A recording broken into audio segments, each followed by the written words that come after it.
I'm Grant Boone. It's a new season of ACU Wildcat football. That means a new season of the Chris Thomsen Show, and this year, a new co-host. I'm Austin Gwynn. We'll look at impact players for 2011 and also preview Thursday night's game against Tarleton. It's the Chris Thomsen Show right now.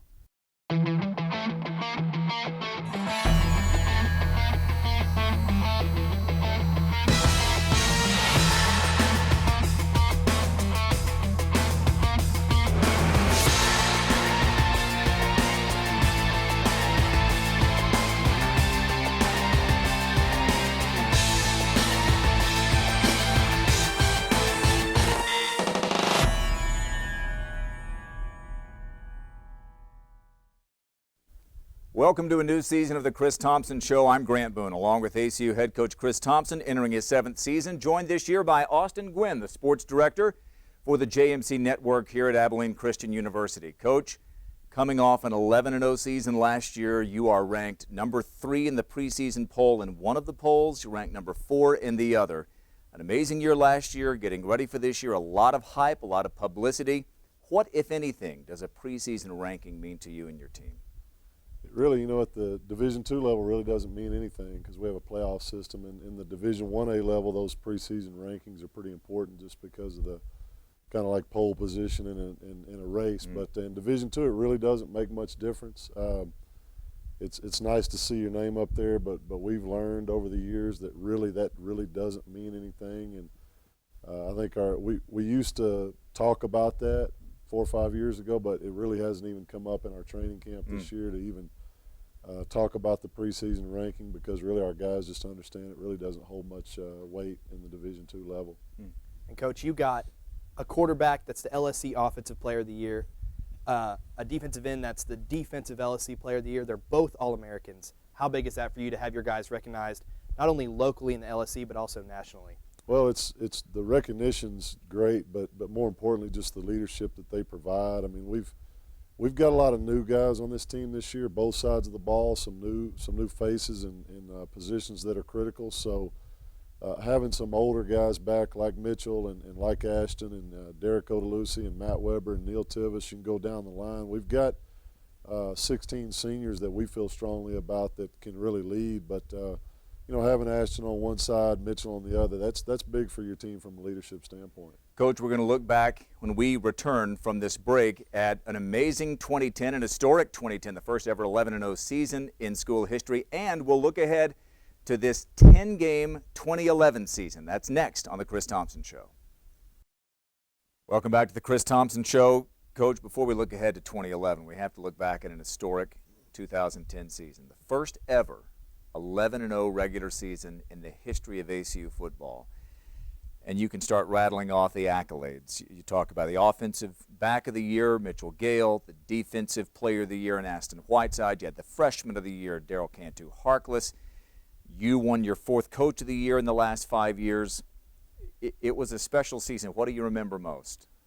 Well, the thing I think about the most is those seniors that you know, the Casey Carrs and the Bryson Lewis and Emery Dudensing, Royland Tubbs, those kind of guys, Travis Turner, Edmund Gates. You just go down the line. What a great group of leaders we had that had invested so much in our program and in this school, and that's what I remember the most. But also a lot of great effort by our coaching staff, and I mean I thought it was a great, you know, a team that was very well coached by our coordinators and our assistant coaches on both sides of the ball, and I thought they did a tremendous job. And just a great season of team chemistry and a bunch of people working towards a common goal. That's what I'll always remember. Special group.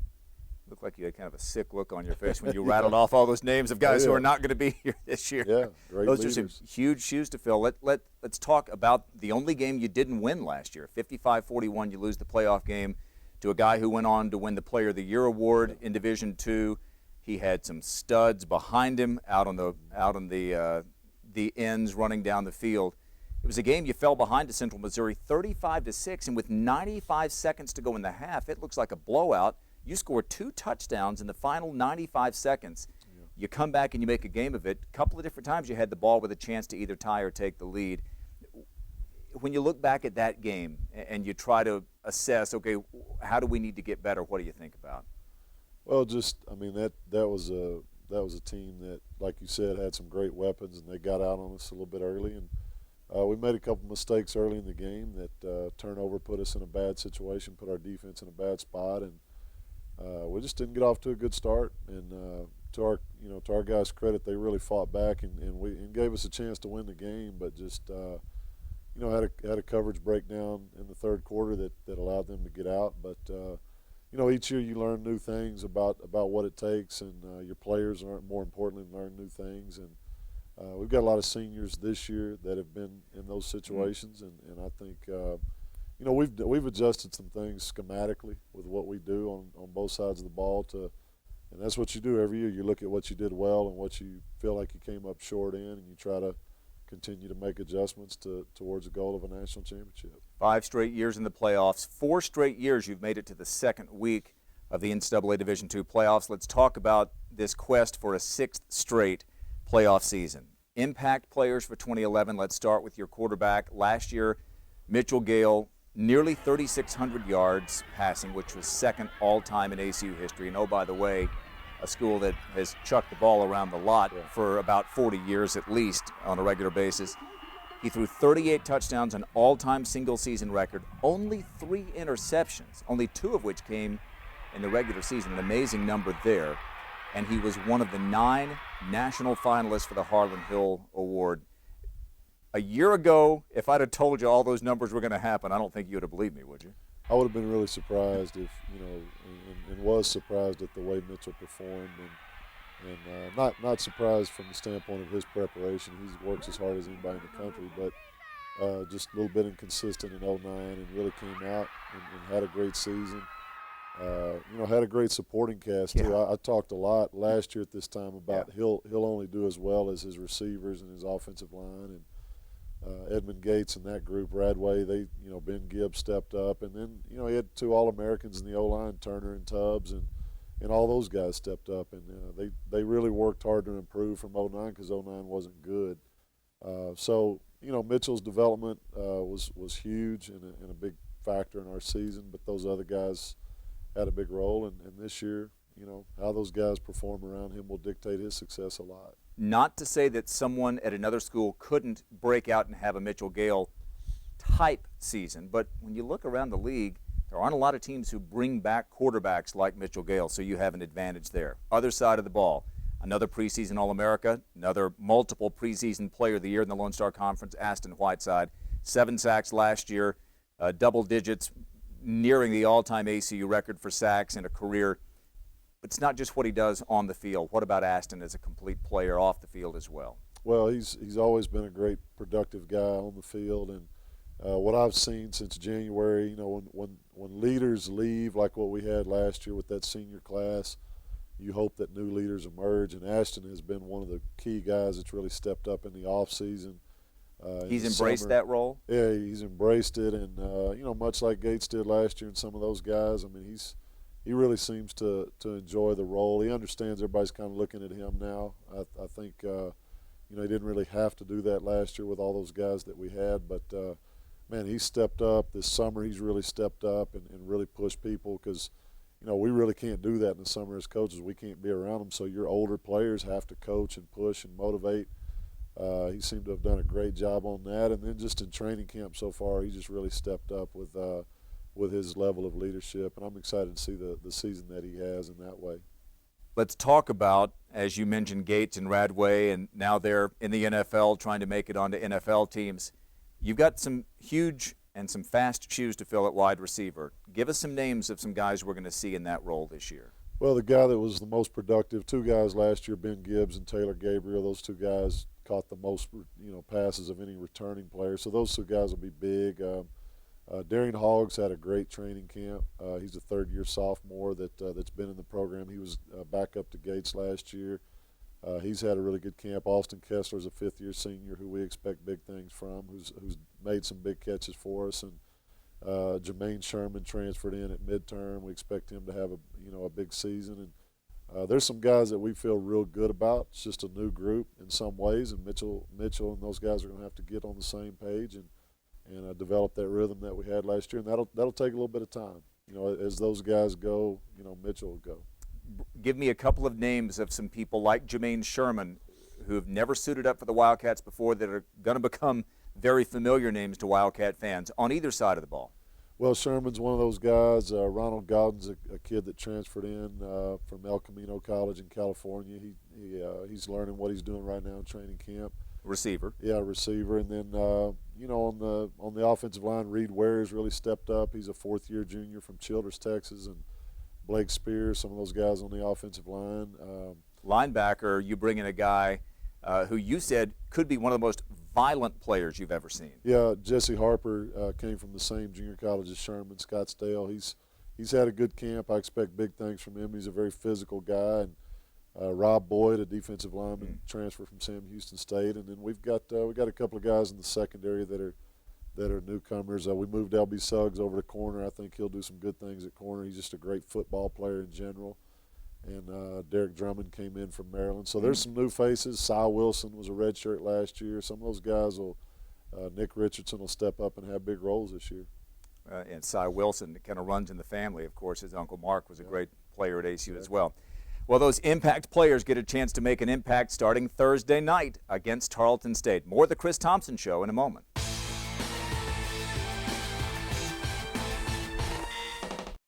Welcome back to the Chris Thomsen Show. I'm Austin Gwynn. For about a year, we've heard whispers, rumblings, rumors about a potential move to Division I for Abilene Christian. And with me to shed some light on those rumors is Director of Athletics, Jared Mosley. Jared, how are you? Doing great. Jared, talk to me about a timetable for ACU's move to Division I. Some of that's still a little bit unknown. We've obviously spent the better part of the last 18 months pulling together the information, the research, the data that we need that would allow us to make an informed decision. Right now, we're kind of targeting and in a phase to where we will potentially have identified some funding models that we feel would allow us to maybe make that move a possibility. And obviously, at this point, it's going to require a lot of fundraising efforts on our part. Help from donors to help us make that happen. And so that's kind of where we're at right now, is making those solicitations from some of our key people who we feel are passionate about this. And hopefully within the next 30 to 60 days, we'll have a better understanding maybe what that timeline will actually look like if that opportunity presents itself. And you mentioned the funding. It takes quite a bit of money to make that jump, right? Yeah, you obviously have a lot of components to that. The new process in Division I, you have a heightened application fee that's obviously up there. You also have, for us, the biggest chunk would be in scholarships, just the added scholarships at the tuition rate we're at. And so there are a number of pieces that go into that financial model. Not only do you have the expense, but also you have to calculate and estimate your revenues as well. And so we've spent a lot of time and effort in that regard just to make sure that we've got all of our bases covered and truly understand what that would look like. And I'm sure a lot of people are wondering, why make the jump? We have a couple of national championships in track last year, an undefeated football season. Golf went to nationals. Both volleyball and soccer went to their respective national tournaments. Why make that move when we're dominating in almost every sport? Well, there's a lot of reasons to consider it. Obviously we've had a lot of great tradition at Division II, but the visibility and that we could have by making that move, not just for the athletic program, but for the institution as a whole, is very strong. I mean, we want to be able to position ourselves as an institution alongside of other schools that look more like us, and so there's that factor of it. There's also just the opportunity to be able to bring a product that probably aligns more with ACU and our mission, being able to recruit student athletes who would do well and succeed in an environment like ACU is critical. And so there's a lot of value that Division I offers just through their rules and obviously the heightened exposure, which make it something we have to strongly consider. And we've already seen 5 teams move out of the LSC in the past year. Now we're down to 9 teams. And you kind of look at these Division I AA conferences, and you automatically look at the Southland Conference because of the area of the country that it's in, and they're losing 2 teams next year. Is that something that you guys are looking at as a potential landing spot for ACU? The Southland obviously makes the most sense for a number of reasons, primarily geography. And as you've mentioned, there's still a lot of movement. I don't think that the conference alignment and realignment is over. I think we'll see another round of that in the coming months. And so really this whole process started with us just being aware of what options may be out there and fully understanding those so that we can be in the best position possible to make a very, very informed decision. All right, that was Jared Mosley, Director of Athletics, on his take on ACU moving to Division I. Now we'll throw it up to the JMC Network newsroom with Farron Salee and Taylor Langston for the JMC Sportscast. Thanks, Austin. The quartet of stars known as the Fab Four garnered ACU another national track championship, this time at the NCAA Division II Outdoor National Meet in May. After spring classes let out, Desmond Jackson, Amos Sang, Ramon Sparks, and Nick Jones won the coveted NCAA trophy. The Fab Four received 60 of the Wildcats' 68 points, with Jones winning in the discus and Jackson taking the 200 meters. It's ACU's 57th overall national championship and 19th in outdoor track and field. ACU's newest head coach didn't quite last as long as some might have hoped. Not even 4 months after being hired to turn the Wildcat men's basketball program around, Grant McCaslin stepped down to take an assistant's job at Baylor University. McCaslin left the head coaching job at Midwestern State in March to join the Wildcats. And the move is another embarrassment for the basketball program, which has wallowed in the cellar of the Lone Star Conference for the past 2 seasons. ACU was quick to hire a new coach, Joe Golding. A former player and assistant coach, Golding has no previous collegiate head coaching experience, but was a part of former head coach Jason Copeland's staff. A couple of current Wildcats are already drawing some attention on the national scale. Mitchell Gale and Aston Whiteside have been named first-team preseason All-Americans by sports website D2Football.com. Those awards coincide with the new Top 25 poll that places the Wildcats as the #3 team in the nation to start the season. Gale, who was also named preseason LSC Offensive Player of the Year, is coming off a record-setting sophomore campaign. Last year, he threw for 38 touchdown passes and amassed for more than 3,500 yards. Whiteside, the preseason LSC Defensive Player of the Year, had 7 sacks in his junior season and enters his senior year as one of the leaders of the Wildcat defense. For more information, visit our website at acuoptimist.com. For the JMC Network, I'm Farron Salee. And I'm Taylor Langston. Thank you, Taylor and Farron. And when we come back to the Chris Thomsen Show, Grant and I will talk to Coach T about the Tarleton game coming up next Thursday and take a look at the new Lone Star Conference. Stick with us. Welcome back to the Chris Thomsen Show as ACU prepares for its season opener against Tarleton State next Thursday night. Austin Gwynn looks back at last year's 65-3 blowout of the Texans at Shotwell Stadium. The Tarleton State Texans were supposed to be ACU's first big Lone Star Conference test. Instead, the game turned into the Wildcats' biggest win of the year. With the game tied 3-3, Aston Whiteside picked off Tarleton quarterback Aaron Doyle and returned the INT for the score. That first quarter play turned the tide of the game as the Cats went on to score 62 unanswered points en route to a 65-3 victory. You can bet that the Texans will see another large helping of Mitchell Gale as he shredded the Tarleton secondary in the win. The Harlan Hill candidate quarterback hit 7 different receivers on the evening for 344 yards and 2 scores. The Wildcats also boast some returning talent in the run game. Darrell Richardson and Sharkhandrick West will be back, as well as senior Reggie Brown. Brown missed all of the 2010 campaign with a knee injury, but he will add a third weapon to the already potent Wildcat backfield. The offense, however, will have to replace star receivers Clyde Gates and Raymond Radway in 2011. Freshmen Darrell Cantu Harkless and Taylor Gabriel both saw some playing time at receiver last year and may get some more looks from Gale this season. One target Gale will continue to have is tight end and roommate Ben Gibbs. Last year against Tarleton, Gibbs caught 2 of his 5 touchdowns on the season as he was a constant red zone threat. Last year's win over the Texans seemed like a fluke in what is usually a very close rivalry. Can the Cats repeat their performance from 2010, or will it go down to the wire? Coach, in Austin, as we look back to that game last year, really a departure from what we've seen in recent years against Tarleton State, when you've had the crazy offensive explosions and the tight ones, but almost always close. Last year, it wasn't close really from the second quarter on. Yeah, you go back to 05 all the way through, 2009. It was extremely hard-fought games, and last year was just kind of a weird deal with all the injuries that Tarleton had, especially at quarterback, and then so many injuries in the rest of their team. Just kind of a freak season that I think it kind of all unraveled there at that point, and then they just had a tough season. And you try to make your guys understand that that's a one-time deal, and that Tarleton's going to be ready for us. And they've circled this game for a long time, and they're going to be ready. And I think it's going to be another classic ACU Tarleton game down there on September 1st. And Coach, how tough is it for you guys to not only open the season? You don't have much game tape on your team this year, but you mentioned their injuries at quarterback last year with Nick Stevens. You don't have any tape of you guys playing him last year. How tough is it for you to come into a game not really knowing a lot?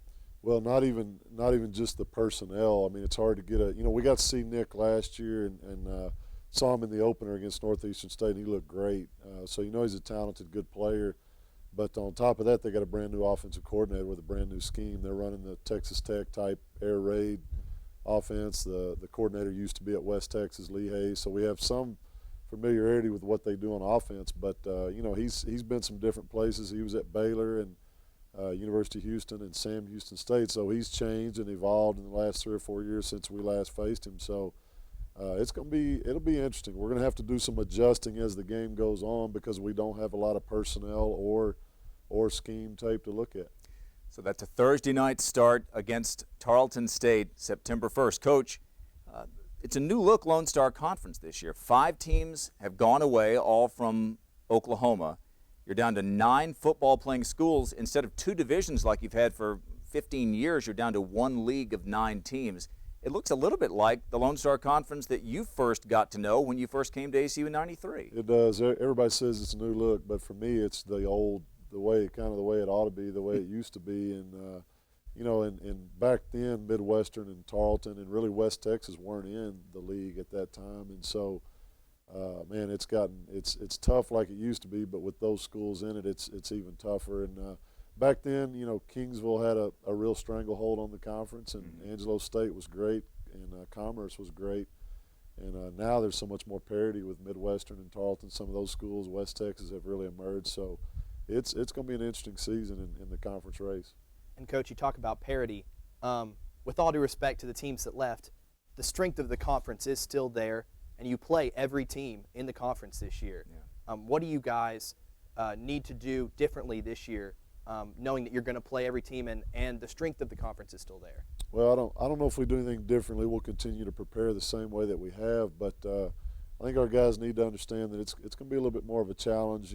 We used to understand when South Play started that it was going to be a little bit tougher, and now it's basically right out of the gate. This year with Tarleton, it's going to be tough week 1 and all the way through, and all the teams have gotten better. The Incarnate Words and people like that struggled the last couple of years, they've gotten better. And you hope the evolution of your own program and the leadership and the players that have been in it and the continuity that you have elevates you and continue to elevate you, because we're going to need that. It's going to be a tough league. And it all gets started Thursday night against Tarleton State in Stephenville. Hope you can drive over and catch the game next Thursday right there. We'll be back next week with another edition and all season long of the Chris Thomsen Show. For Austin Gwynn and for the coach, Chris Thomsen, I'm Grant Boone. Thanks for watching.